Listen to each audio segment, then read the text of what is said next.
What is going on, everybody? I hope you're all having a great week. Welcome back to the channel for a special holiday edition of the Ask Me Anything series. This is going to be the longest episode of this series I have ever done, and it's probably going to end up being the longest video I've ever uploaded on the channel, so sit back, relax, go grab a snack, or maybe have this on in the background while you're doing something, cleaning your room, cleaning the house. You could even treat it more like a podcast where you don't even watch, you just listen, whatever works best for you, but I'm really excited for this, so I'm not going to waste any more time. There's a lot of questions to get to today. So with that all being said, let's go ahead and get started. The first question of the video comes from Zach, who says, I've been seeing this around. What do you think about the 3-on-3 overtime? Do you think it's a problem like ESPN has been saying? And what changes do you think could be made to it? And also, I really appreciate the support. I've been seeing a lot of this too, and to me personally, I still really enjoy 3-on-3 overtime. I wish it was continuous. I wish there was no such thing as shootouts and we just played 3-on-3 overtime until there was a winner. But I can see why some people feel this way and are starting to think it's getting a little bit boring, just because teams are going over and back and regrouping a lot more than we first seen when 3-on-3 overtime was implemented. If a team doesn't like what they see in the offensive zone, more likely than not they're just going to skate it back all the way down to their end and regroup and try and attack again, and this can lead to teams possessing the puck for like 2-3 minutes and nothing really happens during that time period. If the NHL wanted to make a change and try and prevent this, I feel like it would be an easy solution to just create an over and back rule. So basically, if a team's possessing the puck and they're on the attack, they cross the red line, so center ice, they then cannot cross it back into their own end. They have to stay on the attack. So it prevents teams from regrouping all the way back into their own end. You can still regroup in the neutral zone, you just can't, go all the way back behind your own net. You can't pass it back to your goaltender. So that's definitely a change to 3-on-3 overtime I would be in favor of, but I don't really care if it doesn't happen. I still think 3-on-3 overtime is in a good place. I don't think it's as bad as some people make it out to be. I still find it really entertaining, but if the NHL was going to change something about it, that's what I would want them to change. This next comment comes from 999fries, who says, any thoughts on the NHL most likely opting out of the Olympics? And again, I appreciate the support. So this comment was actually made a couple of days ago, and now we have learned that the NHL is in fact opting out of the Olympics, and it's really unfortunate because we didn't get to see them in the Olympics in 2018. Now we're not going to get to see them in 2022. We're not going to get to see Connor McDavid represent his country in the Olympics until he's 30 years old, and that's if the NHL even goes in 2026. So that's really unfortunate. However, it's definitely the right call in my opinion. Obviously it sucks, but no, it would suck more if the best player on your favorite team tested positive over in China on one of the last days of the Olympics and then had to quarantine over there for like 3 to 5 weeks and miss a ton of NHL games. Imagine that happened to Bergeron, Pastrnak, or Marchand, or maybe 2 out of the 3 of those guys, and then they missed a bunch of Boston's games, and Boston is in a playoff hunt. They're in the wildcard race. That would potentially ruin the Boston Bruins season and could be the deciding factor on if they were to make or miss the playoffs, so I'm happy we're not going to have to deal with any stuff like that. Again, it really sucks. I love best on best hockey, but it is probably for the best. I'm really just hoping that in the next couple of years the NHL runs another World Cup of hockey like we saw in 2016. I thought that was some of the best hockey I've ever watched, so I'd like to see them do that again. That way the NHL would be in control of everything. They'd pull all the strings. They don't have to worry about anything like to do with the IIHF or any of their rules. They can pick the location, so they don't have to worry about,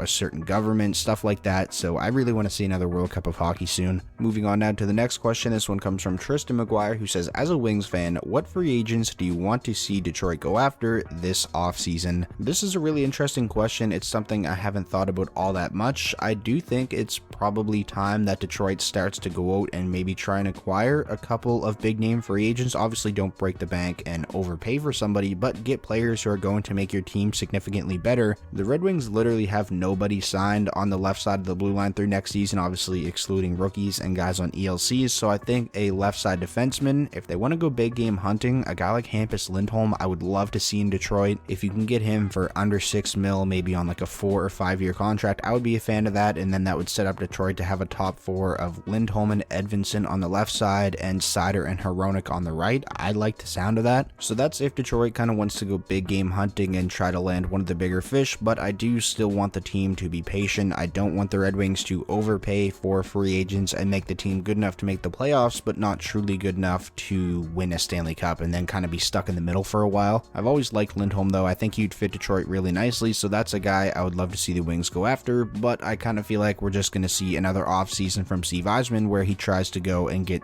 those really good value budget players like a Pius Suter and like a Vladislav Nemestikov, Jordan Osterley, those kinds of guys. Next up, we have a comment from Nathan who says, does Kailer Yamamoto need a change of scenery? He currently has 7 points in 29 games and hasn't produced since 1920 season, and also I really appreciate the kind words. I wouldn't say we're at that point with him yet where, he needs a change of scenery. He's still only 23 years old, and it's not like the Oilers are playing him in a position where he has to produce. He's only playing around 15 minutes and 40 seconds a night. His shooting percentage is 16.7, which is very good, so that just tells you he's not shooting a lot. He's also not playing on the first power play unit with McDavid and Draisaitl either, so I feel like he kind of just got to be patient with Yamamoto. His time will come where he gets stuck on one of those guys' lines for good at 5-on-5. The time will come where he plays with them on special teams. Like you mentioned, in 1920, we saw a flash of what Yamamoto is capable of, and in that season, he was playing well over 17 minutes a night, so I think it's kind of all about opportunity and kind of all about what Edmonton asks of him, and I don't really think they're asking a whole lot of him right now. This next question comes from Cody Rader, who says, has Erik Karlsson proved that he is still one of the best players in the world? His words, not mine. If no, what would he have to do to show that he is? This season, Erik Karlsson has most definitely proved that he's still one of the very best offensive defensemen in the world. I mean, his offensive numbers have been off the charts so far this season. However, his defensive game is kind of non-existent, and Erik Karlsson has never been a guy to be, a shutdown defenseman. He's always been offense first, kind of defense second. So in order for him to be one of the best overall players on the planet, I feel like his defensive numbers have to improve. However, at this point in his career, I don't really think that's something we're going to see happen. But to me, that's okay. I'm just really happy we're seeing Karlsson back to being one of the best offensive defensemen in the league, because that's not something that we've seen from him the past couple seasons. Next up, this question comes from Ryan, who says, with all the games getting postponed, will the NHL ever bring back the bubble? Also, favorite Christmas movie? To answer the first part of your question first, I cannot see the NHL ever going back to the bubble. I just don't think the players would be down for that. I don't think they want to go through that again, having all that time spent away from their families. This is a way of life now. We have to learn to live with everything that's going on. I really just cannot see the NHL kind of taking steps backwards and going back to a bubble. And to answer the second part of your question, I don't think I really have a favorite Christmas movie. I'm not a huge Christmas movie guy. I really don't even feel like I've seen that many. Obviously, the live action Grinch is a classic with Jim Carrey, and also Home Alone. I love them. If they're considered Christmas movies, I feel like they are. This next question comes from Cameron, who says, if the NHL doesn't participate in the Olympics, which we now know that they aren't, who becomes the favorite to win? I feel like there's only one right answer here in terms of who the favorite will be heading into the tournament now, and that's the Russians. They were the winners of the 2018 Olympics without NHL players. I feel like they have to be favorites heading into this year's Olympics. Moving on now, this question comes from Ben. It's another question about Erik Karlsson. Will EK65 end his career as a Hall of Fame defenseman? I feel like this is a really interesting question. I'm going to go ahead and say yes, he will end up being in the Hockey Hall of Fame one day. He's going to go down as one of the greatest offensive defensemen of all time. By the time his career ends, he's likely going to have well over 1,000 games played. He's going to be in the top 20 in terms of points by defenseman all time pretty comfortably. In terms of points per game by defenseman, he's already 12th, and everyone in front of him, with the exception of Paul Reinhart, are in the Hockey Hall of Fame, and the reason Reinhart's not is because he only played, I believe, 640 games. And Karlsson still has time to add to his resume. It's not likely, but he could win another Norris Trophy. He could win a Stanley Cup one day. You never know. So when it's all said and done, I do think Erik Karlsson will be a Hockey Hall of Famer. Moving along now, this next question comes from Hockey Fan, who says, based on the recent success of the Nashville Predators, do you see them threatening Minnesota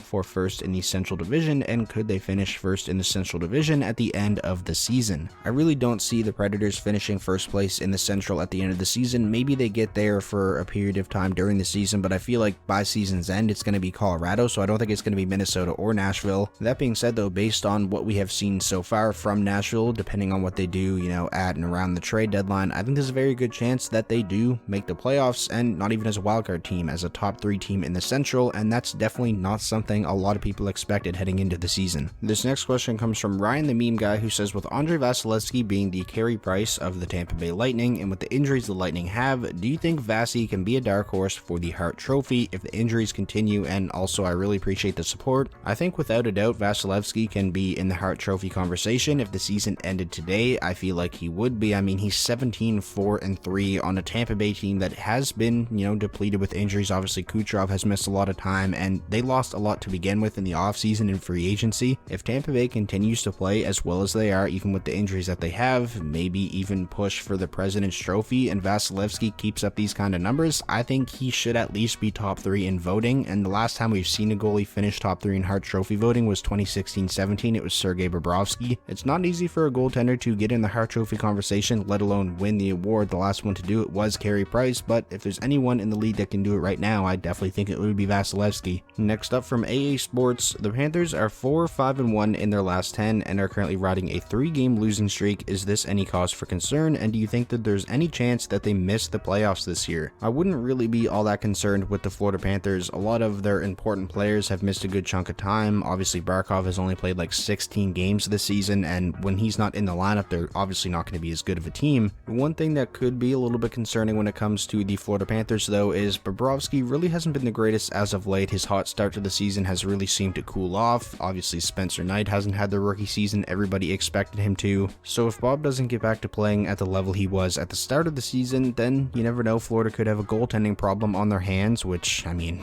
we've heard that a lot of times before. But overall, I really wouldn't be too concerned, at least just yet anyways. And in terms of if they could miss the playoffs, I really don't see that happening. I just don't think there's a team that could pass over them. Like, even if Boston passes over them for 3rd place in the Atlantic Division, they're still going to be comfortably in a wildcard spot. This next question comes from Hairball Meister, who says, if you could get any single jersey for the holidays, it doesn't have to be NHL if that floats your boat, what/whose jersey would it be and why? I really didn't have to think too long and hard about this one. It's a boring answer, but it would be a Red Wings jersey, either home or away, of either Seider or Raymond. I really don't care which one. Those are 2 jerseys I'm gonna have to get eventually. These guys are gonna be the face of the Red Wings franchise for a very, very long time. So yeah, boring answer, but one of those 2 would be my first choice. But I will throw out more of an exciting answer: the Ducks reverse retro from last season with Trevor Zegras on the back. I feel like that would be a pretty sick jersey to have. Moving on now, this question comes from MD86 Hockey Breaks and More. Do you collect hockey cards? I thought maybe because you showed the Troy Terry Young Guns in a video. If so, what's your best card? And also, I really appreciate the support. I do collect hockey cards, not quite as much as I used to. I'm not a really intense collector. The Troy Terry Young Guns is honestly probably one of my better cards. I have a couple graded NBA rookie cards as well that I'm a fan of, some Zetterberg autos, stuff like that. I am going to start to really get back into it though and start to take it a little bit more serious and try to collect high-end cards when Raymond and Seider get their rookie cards in the Upper Deck stuff. So that would be my answer to that. I do collect cards, not quite as much as I used to, but I do really plan on getting back into it heavily over the next year or so.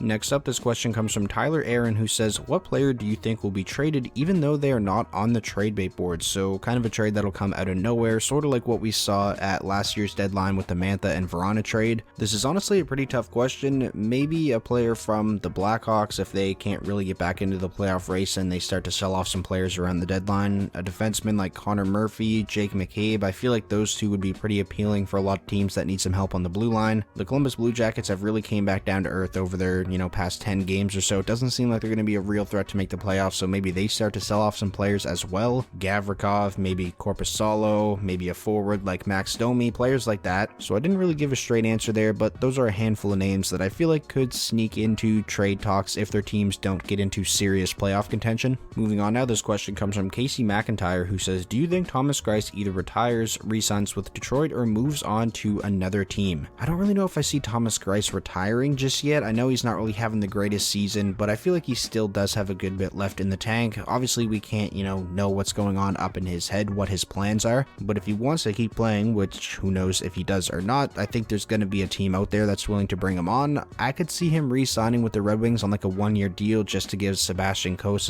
a season in the American Hockey League to develop further. We know Nedeljkovic is the starter for now, but Detroit is going to need to have a backup sign next season. They don't really have someone in the system who I think is going to come up and be ready to do that right away, so that's kind of my prediction. I feel like maybe we'll see Greiss come back on a 1-year deal. Moving on now, this question comes from Sarah, who says, if you could travel anywhere in the world for free, where would you go and why? This is kind of a boring answer. Again, I feel like I've gave a couple boring answers in this video, but I would like to go to Detroit and witness a Red Wings game on home ice, preferably a playoff game. I've actually never left Canada. I live in Nova Scotia, so I've never been to an NHL game either. There's obviously no NHL team here in Nova Scotia. I really never went anywhere all that interesting, so before I were to ever go to like Europe, for an example, on a trip or to somewhere tropical, I'd like to get a Red Wings game out of the way first. This next question comes from NMHLRPMCS, who says, is Dominik Hasek a top 3 NHL goalie of all time? yes, I really do believe Dominik Hasek is a top 3 goaltender of all time without a doubt, and to me personally, he's not number 3. And he's not number 2. I'm not going to spend too much time on this because I could sit here naming off all of his awards, all of his accolades for a very long time, but yeah, to me, he is the greatest goaltender to ever play the game. Moving on now to the next question. This one comes from Mikey Wild, who says, what are your thoughts on Robbie Fabbri's contract extension? So yeah, this happened like a week or so ago, like a week and a half ago, and I haven't really covered it at all on the channel. I don't really feel strongly about it one way or the other. I'm happy Robbie Fabbri is going to be staying in Detroit. I'm happy that Detroit only locked him up to a 3-year deal. So at the end of it, he's going to be 29, basically takes him all through his prime. I will say that $4 million is definitely a bit of an overpayment for what Robbie Fabbri is, but cap space isn't really going to be a big issue for Detroit, especially, you know, throughout the next 3 years. And hey, I mean, ever since he came to Detroit, I think the only 2 players on the Red Wings to score at a higher pace than Fabbri over that time period were Larkin and Bertuzzi. So he has been productive for the Red Wings. He has a really nice shot. He has good finishing ability, which is something that Detroit lacks. So I'm happy to see Fabbri staying in Detroit for the next 3 years. Again, bit of an overpayment, but it's not really a big deal because it's the Red Wings. This next comment comes from Ben Simmons for 3. Time to get into the good stuff. No Way Home or Infinity War? Okay, I got a confession to make. I've actually never seen Infinity War. I've always been a huge Spider-Man fan my whole life. I grew up on the Tobey Maguire trilogy, you know, back in the early 2000s. I liked Andrew Garfield's movies when they came out, and I've loved all the Tom Holland stuff as Spider-Man, but I really haven't ever dove into the MCU as a whole all that much. I think the only ones I've seen are like the original Iron Man 1 and 2. I've seen the original Avengers, but like I haven't seen Infinity War. I haven't seen Endgame or anything like that, but after watching No Way Home, I definitely plan on, you know, going back and watching some more of the MCU movies. So that was the long answer to your question, but short answer, gotta go with No Way Home, partly because I haven't seen Infinity War, but I mean, No Way Home was an unbelievable movie. Moving on now, this question comes from Benjamin Woodlock, who says, what do you think about Jesse Puljujarvi? What is his ceiling, etc.? Also, I really appreciate the kind words, and if you were actually my 50th subscriber, thank you for sticking with me for this long. My videos sucked back then. In terms of Jesse Puljujarvi's ceiling, I don't think it's much higher than what he is as a player right now, but Jesse Puljujarvi is already such a good player. He's a very good two-way top 6 forward who can complement, you know, superstar players like McDavid and like Draisaitl very, very well. He's a really useful player in a net front position on the power play as well. I'm a big fan of Jesse Puljujarvi's game. I think he's one of the more interesting characters in the league for sure, and I'm happy to see him doing so well, especially after how his career started and, you know, the whole trade request thing and going back to playing Finland and stuff like that. It's nice to see him playing well in the NHL. This next question comes from Dankius Memius Maximus III. That's quite the name. What team does Paul Maurice coach next?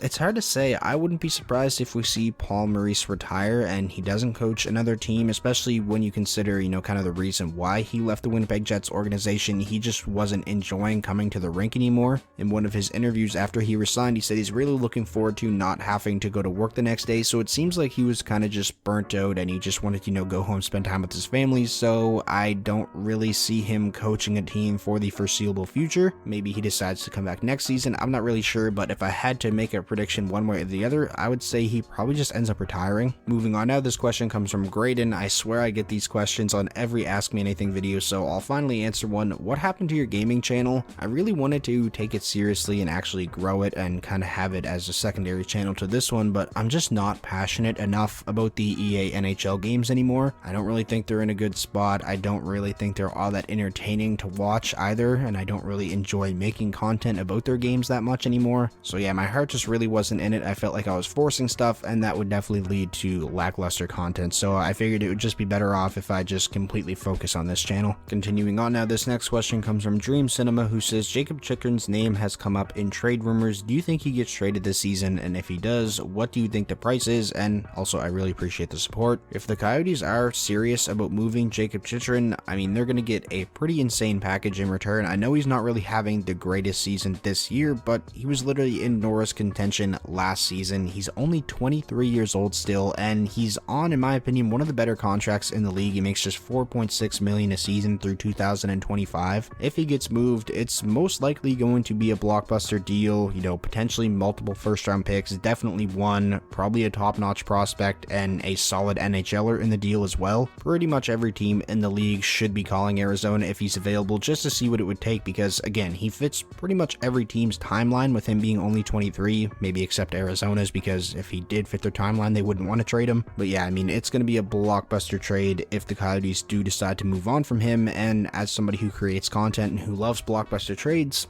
do it, Arizona, please. Moving on now from Logan Teal 86. Do you see Minnesota going after someone like Thomas Hertl at the deadline? Ryan Hartman has been a great 1C this season, but they could still use some depth down the middle. I would love to see Minnesota go after a player like Hertl. I mean, they're already a very scary team. Imagine if they then have him as the 1C and that bumps Ryan Hartman down the depth chart. It bumps Joel Eriksson Ek down the depth chart. It just makes their depth so much better down the middle. And if there was any season for the Wild to go for it, why not go for it this season? Because next season you're going to have, you know, the buyout penalty for both Parise and Suter on the books for like, I think it's around 14 million the first season or something ridiculous like that. I haven't looked at it in a while, but it's a very, very big number. It definitely would depend on the cost though, because when it comes to Minnesota, how they are going to have those buyout penalties, you know, really kick in next season and for the next couple of seasons. Are they going to be able to re-sign a guy like Thomas Hertl?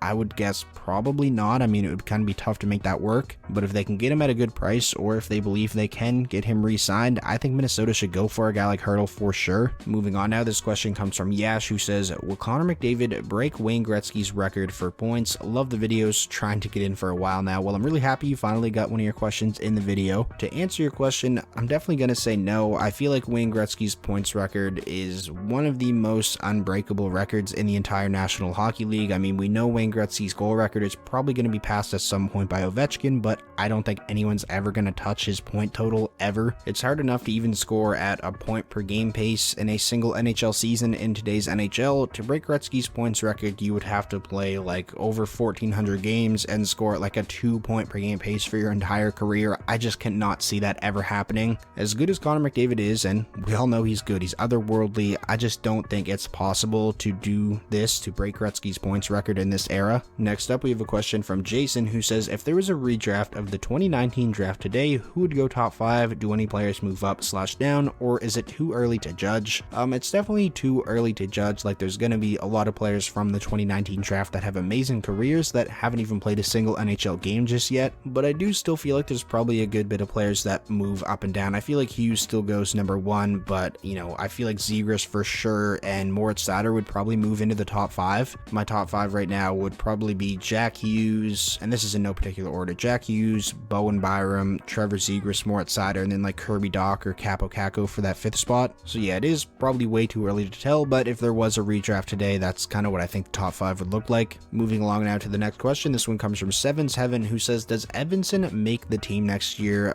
I feel like it's like 60-40 right now, with it being in favor that he does, but not by much. He's having a really good season over in Sweden. It's a very good professional league over there, and he's kind of putting up results similar to what we saw Moritz Seider do in Sweden last season. And also, I mentioned it earlier in the video when talking about Red Wings free agent targets, like Detroit has nobody on the left side signed through next season, so that could kind of streamline him into the lineup as well, with him being a left side defenseman. It's a position of need for the Red Wings, so maybe if he's like fringe on making the team or not, where they would usually put him in the AHL, maybe they decide to keep him in the NHL. Who knows? It's kind of hard to say, especially with Detroit, who's very, very patient with their prospects in most cases. Moving along now, this question comes from jenganinja, who says, we all know your favorite team is the Red Wings, but who is your least favorite team? I actually don't really have one. I know, again, kind of a boring answer there, but I just don't. I'm not really somebody who hates other teams or wants to see other teams do bad. Maybe it's just because the Red Wings have been bad for such a long time now. They don't really have any like true rivals at this point that they've had, you know, heated playoff battles with over the past couple of years. So maybe when Detroit gets back into playoff contention and maybe they meet the same team in the playoffs a couple years in a row, then my answer could change. But yeah, as of right now, I really don't have a least favorite team. I like to watch every team play, and probably a big reason why, now that I think of it, that I don't have a least favorite team is because I do this. I make content on YouTube, and I don't want to sound biased when talking about a team in either a good way or a bad way. Next up, this question comes from dontodog, who says, New Jersey had built up a good team in the last couple of years, but the players haven't been performing like expected. What what do you think that the Devils should do? I really don't think they need to do anything drastic. They just have to keep being patient. Like, the rebuild really hasn't been going on for that long. This is a team that made the playoffs in the 2017-18 season when Taylor Hall had that MVP season. They just gotta keep being patient, wait for their younger players to develop, wait for Ty Smith to get better, Jack Hughes, the pieces are in place. They have a lot of really good players, especially after signing Dougie Hamilton in the most recent offseason. They have, I feel like, their future number one in goal as well with Mackenzie Blackwood. I think the Devils are in a really good spot right now, and I think they're a team that's just going to continue to get better year after year until they finally get back into being a true playoff contender. And now, finally, for the final question of the video, I wanted to make this like 30 minutes long, but I don't think I'm going to quite get there. I'm kind of losing my voice, but the final question comes from Emmanuel Platis, who says, have you ever thought about trying to work in the NHL as an analyst? I think you're really good at what you do. Keep up the videos. Thank you so much for that.